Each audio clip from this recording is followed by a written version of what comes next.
इस वीडियो में हम बात करेंगे डिस्टिंक्शन के बारे में। एक इंटरेस्टिंग सी इजी सी रिटोरिकल डिवाइस है, तो चलिए स्टार्ट करते हैं अपनी video. Distinction is a rhetorical device where a writer or speaker provides an explicit definition or clarification of a word, phrase, or concept in order to remove any ambiguity and ensure that audience clear understanding. So basically होता यह है कि distinction एक ऐसी rhetorical device है जिसमें speaker कुछ भी बोल रहा है, कुछ भी कन्वे कर रहा है। सो उसका मेन मोटिव यही है कि that he would clear everything, her concept, her doubt, her confusion को वो एड्रेस करेगा।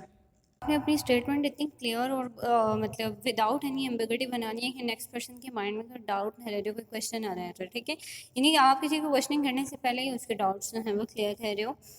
जैसे हम एग्जांपल देखेंगे, और बेसिकली ऐसा होता है इसमें कि आप जो है एडिशनल डिटेल दे रहे होते हो, तो आप एक्सप्लेनेशन दे रहे होते हो या आप सिनोनिम्स ऐड कर रहे होते हो कि कोई भी मिसअंडरस्टैंडिंग ना रह जाए। एग्जाम्पल देखेंगे, इसके थ्रू आपको क्लियर हो जाएगा। जैसे है the concept of freedom, by which I mean the ability to make choices and express opinions without correction is a fundamental value in our society. Here you can see कि concept of freedom.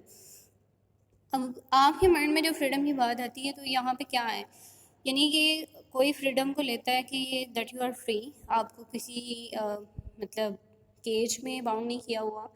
कोई लेता है कि that you are free to speak, कोई लेता है कि that you are free to live by your own choices. तो ये फ्रीडम, ठीक है, फ्रीडम डिफरेंट तरह की हो सकती है, लेकिन यहाँ पे उसने फ्रीडम का कंसेप्ट क्लियर करने के लिए क्या कहा, by which I mean the ability to make choices, यानी कि freedom of choices and freedom of opinions. ठीक है, आप पे कोई भी बाउंड नहीं किया जा रहा है कि आपने ये बोलना है और आप इसके अलावा कुछ नहीं बोल सकते। ये बेसिकली होता है जी distinction. So it was interesting concept. If you have any question, any ambiguity, you can ask me in the comment section. So till now, goodbye and take care of yourself.